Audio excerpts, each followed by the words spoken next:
business is really relationships plus value over time. What media does is it compresses the time that it takes to formulate a relationship. Even though I'd never met you in the flesh, you came to a meeting last month and you said to me, I've been watching you. Which made you feel like you? Knew you. Oh, how interesting. So he formulated a para-social relationship with us. And in the time that you were watching, I added a lot of value. Interesting. So then when you were thinking about making a decision about changing companies, who did you talk to? Novello. And when did you change? Yesterday. $12 million producer making that decision like this. Did I talk to you about features and amenities? Did I talk to you about how, fucking benefits? I'm telling you guys, this is it. It's the magic formula. And the reason why it's such a huge competitive advantage is because everybody else is doing it wrong. How do you think it could be a good form to sell pre-construction? Anything. So pre-construction, a lot of homeowners don't realize that there's actually there's available inventory that you can get at a low interest rate. Sorry, I repeat my question. Like luxury pre-construction. Same. Why not? So think about what the problems that luxury buyer has. Think about, is it surviving or thriving? A lot of people are trying to get money out of Mexico right now. I just read an article. They're dumping money into Miami real estate. So we just had a client who is trying to get money out of their country of origin and they're not sure how to go about doing it. Well, here's an example of a property that if you did this, here are the benefits you would get. 1, 2, and 3. If you want to have a confidential conversation about this process and how to do it, DM me the word new construction. Notice, once you figure out the formula, can I do it like this with anything? You can change it, yeah. To anything. Because it's just a formula, it's a format. It follows the same format every single time. Nothing should come out of my mouth that is not following this format. Okay? Potential customers must answer these 3 questions if we want them to engage with us. What do I offer? How will it make my life better? What do I need to do to buy it? And that's part of the CTA, is a call to action. So the next step would be is we hop on a quick discovery call. If it makes sense to you, we'll send you the agreement. After that, we'll send you a Stripe link. We'll get started. Is that very clear, the steps that you go through to get it? Anybody besides me have ever been online and it hasn't been clear how you buy something, so you fucking leave? Mm-hmm. Yes, all the time. It's like not clear. They don't give me the clear steps. I'm even interested. When a customer understands how they can live a wonderful story with you, your company will grow. When they understand how they can thrive under your guidance, everything you do will grow. Everything.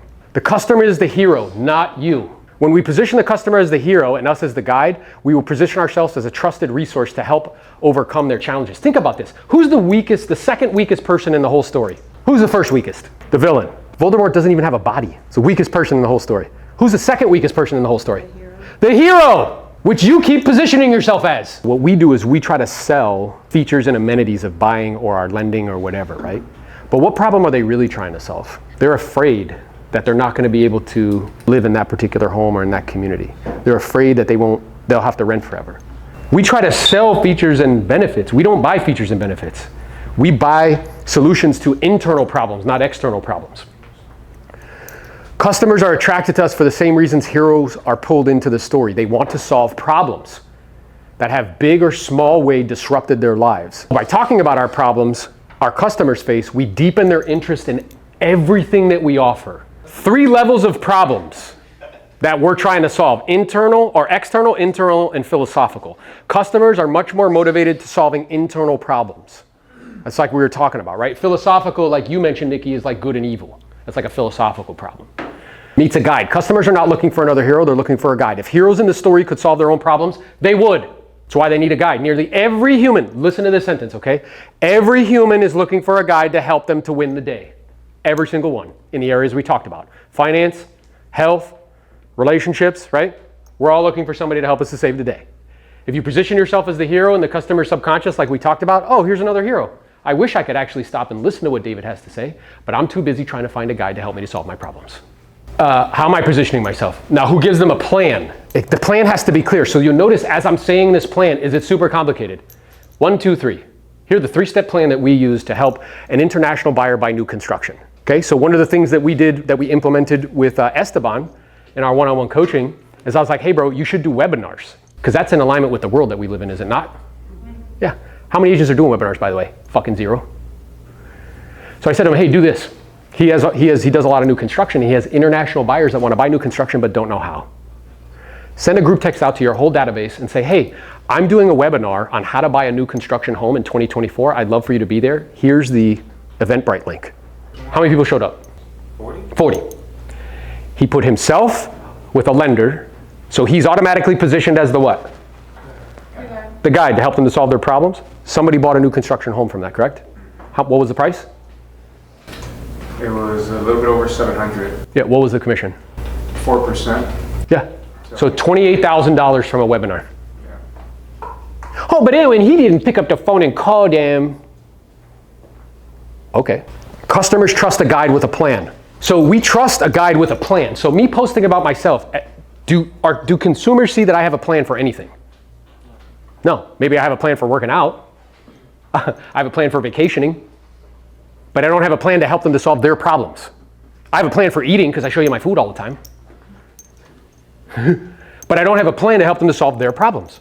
The clear path we lay out takes away any confusion about the customer doing business with us. People are looking for a philosophy they can embody and steps that they can take to solve their problems. And we call them to action. Customers don't take action unless we challenge them to take action. Okay, I know that some of us have an issue with asking people to do things. Do you know what we ask people who ask people to do things? You know what they're called? Rich. That's what they're called. And what it says here, when we don't call them to action, they just watch. That's all they do. They're watching you in the car, they're watching you working out, but they're not engaging with you. You have to call them to action. DM me the word join. DM me the word buy. DM me the word sell. DM me the word sell so you can get this free PDF on how to, the new construction thing. And it's a lead magnet where now you capture all their emails.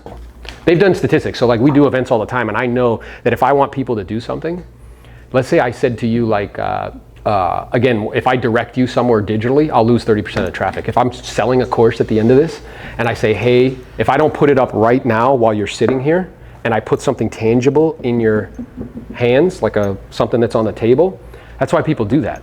Because I'm keeping you in the world that you're in right now, and sales go up 30%. Yeah, once you begin to have clear calls to action, customers understand exactly what you want them to do, and they decide whether you will play a role in their story. So how many people watch my YouTube videos? Majority of the room. And in there, particularly in the description, is there a call to action in some way? What are the examples of calls to action? Buy this course, or book a call with me. And what's beginning to happen now is 5 to 6 to 10 times a month, people are booking calls with me that I've never spoke to in my life.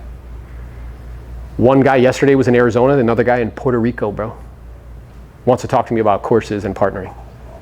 This is how this all works together. Make sense? Helps them to avoid failure. Every human being is trying to avoid a tragic end. The question is, what is at stake?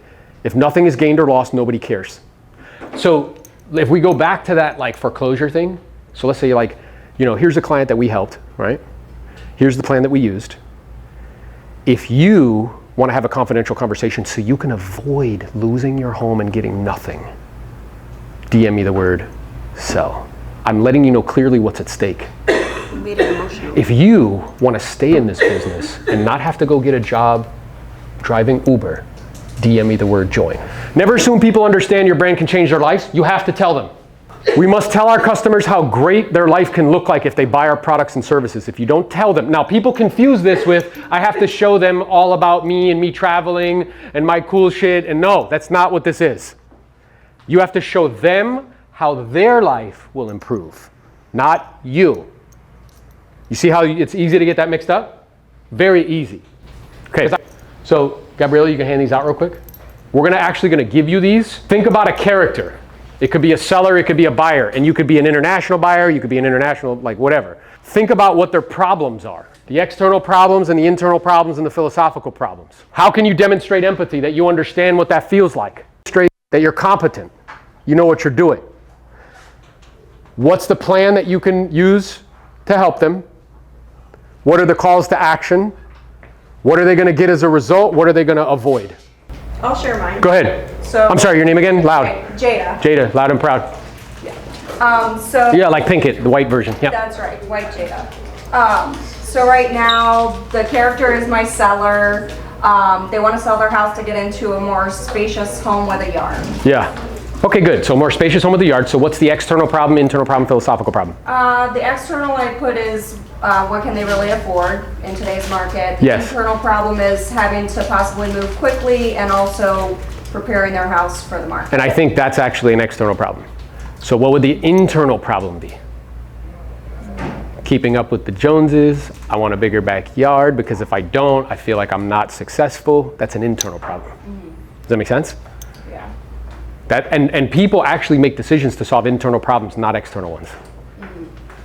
So most move-up buyers, it's an aspirational thing. It's a lifestyle thing. But what is the internal problem they're trying to solve? Like, I want to have a bigger backyard because it makes me feel like I'm... Well, they want to be able to park the boat and not Okay. have to be in an HOA. Right, so the internal problem is I want to be, okay, so this is good because it leads to the philosophical problem. So the internal problem is, yeah, like I want to, it's a reflection of like me and my lifestyle. And if I don't do it, then I'm not successful. You know what the philosophical problem is? Well, for them, I put, they wanted to ask the grandparents for a gift towards down payment. Yeah, that's interesting. So, well, the philosophical problem is they don't like being told what to do. That's why they want to be in an HOA that has no rules or no HOA. They want freedom. That's the philosophical problem. External problem is they have to ask somebody for money. The internal problem, when they ask them, they feel like little kids because they are. Just grown up. Because the way it works in the real world is if you don't have any money, guess what? You can't fucking buy it. That's how it works. Good, but do you see the distinction? Yeah. Now we're getting clear, good. And then what's the plan you're gonna give them? Or how can you deploy empathy, so the character, how can you deploy? Yeah, so the empathy was, you know, just that it never hurts to ask for a gift. Or if you were to say, because that's like, so how can you let them know that you know how that feels? Have you ever asked for anything in your life? Oh, yeah, Okay. So do you see how that wasn't even a consideration though? right. Yeah. It was more like what most of us do. You know, I love when people post all these quotes about like, you know, you only have one life to live, so thrive. I know everybody, they're fucking a mess. But we don't want to lead with vulnerability. So how could you lead with vulnerability in a situation in your life where you had to ask for something?